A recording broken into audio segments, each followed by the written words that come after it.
Dear Kit, thank you for writing to me. It means a lot to me to know that you're still there thinking about me. Well, I guess you probably have a lot of time to think these days since you're still recovering. I hope your leg doesn't hurt as much anymore, but please make sure to stay off of it until the surgeon says you're well. I can't believe it's been 3 weeks since I've seen you.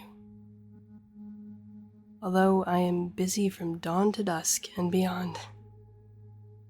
Without you, the time stretches into forever. It feels just endless. Thank you also for writing to me about your lessons. I don't have a lot of time right now to study, but I do want to keep learning. And the bits and pieces you can tell me from your art and history and mathematics lessons are very interesting. I promise I will remember all of them.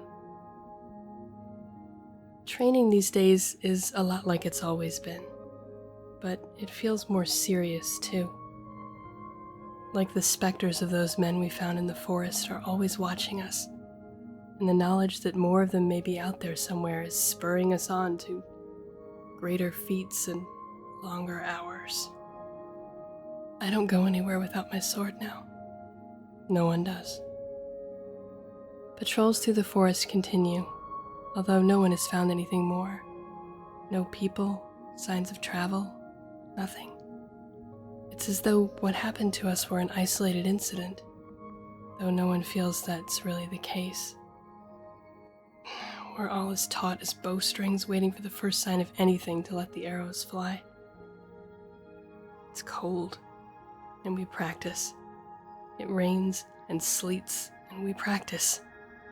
I can't feel my fingers or the tip of my nose, but I spend any second I get when I'm not swinging a sword, looking up at your window, wondering what you're doing, what you're thinking about. Gods, I miss you, kid. I hope you'll be well enough to come out and watch practice sometime soon. I hope Lady Inga hasn't forbidden that, at least. Even if we aren't supposed to be in lessons together anymore, or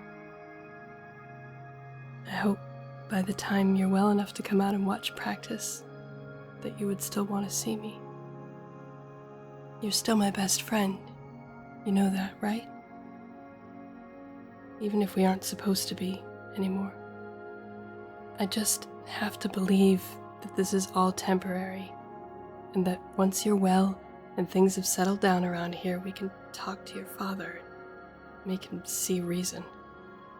I know he doesn't have time for these little details right now, and I guess that's why everyone is doing whatever Lady Inga says. I just wish that we could still be together. Most of the other guards have particular friends they talk to a lot, or joke and play games with in the off times we have a break. They're nice enough to me, but they're not you. Someday, when all this nonsense is over, I'll come be your personal guard, all right? No need for big contingents of lots of people roaming all around. I'll find you, and I'll take care of you. You know I will. Yours always, Mal.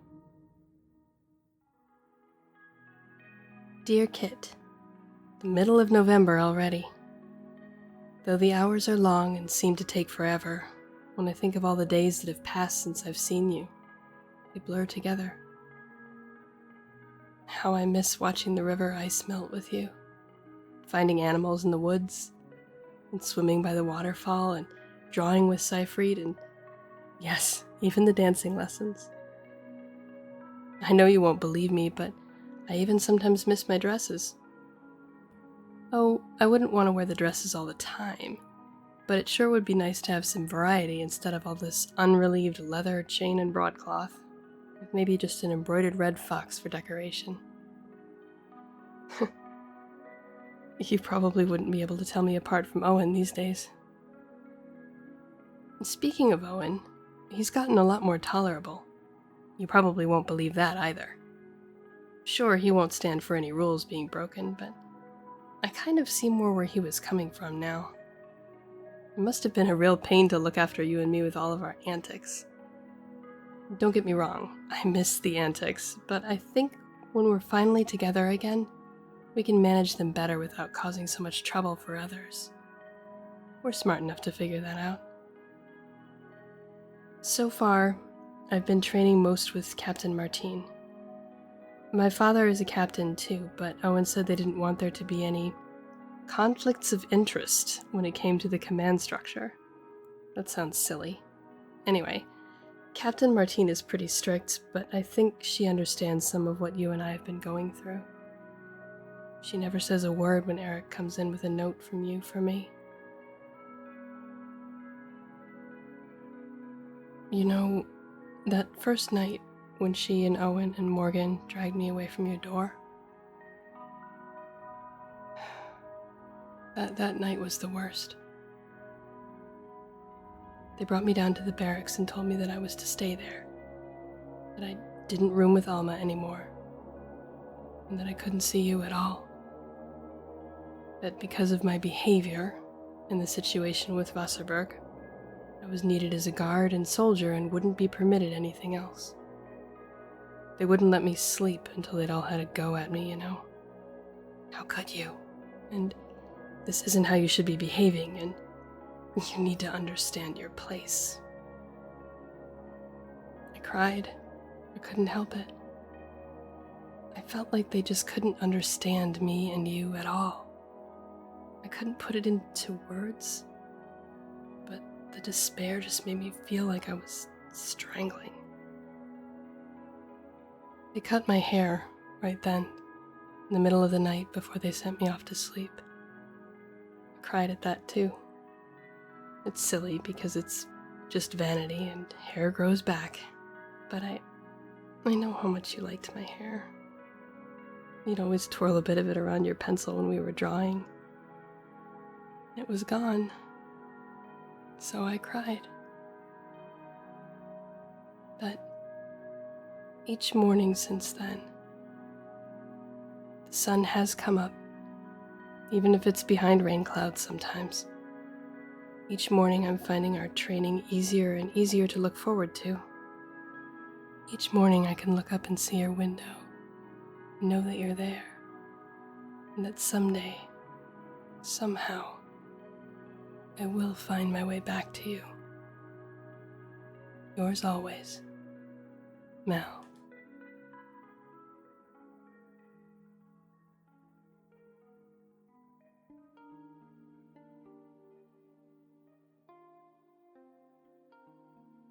Dear Kit, so you say you are allowed to go to the library and study now, and sit and read and look out of the window?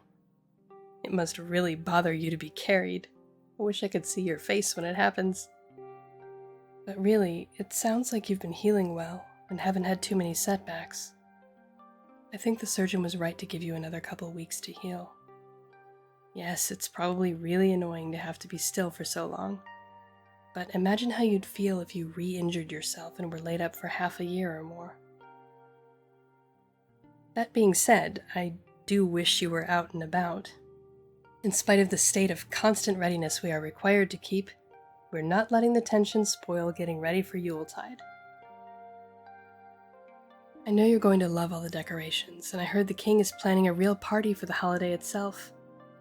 You should be well enough by then to attend. I'll be there too, only you can't dance with me anymore. But don't worry, I won't dance with anyone else either. I'll just be there for security. Maybe that's for the best. I don't know. I love that you're still writing to me, Kit. I know you must be very busy and you can't write every day, or even most days.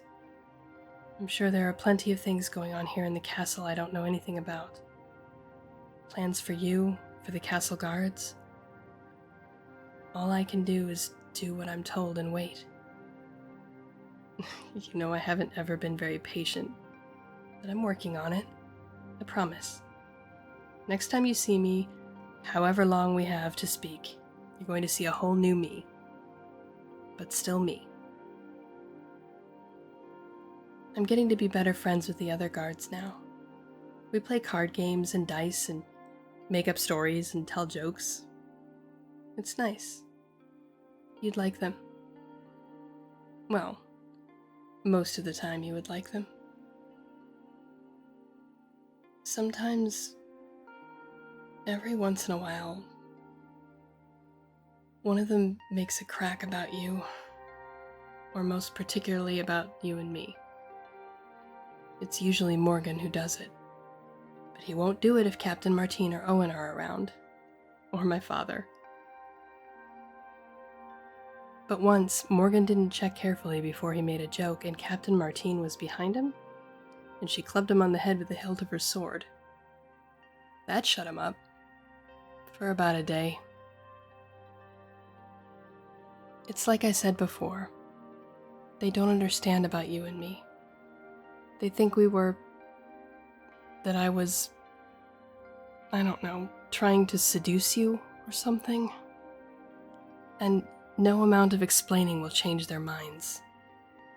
It's fun to them to think so. I guess it's kind of a mark of pride around here to have done certain things with a noble. It's frustrating to hear about and worse to write about. I'm sure you can imagine what they say and think. I don't like hearing it. They don't get to know how I feel about you, and I don't think they should get to make everything over in their minds to suit their views.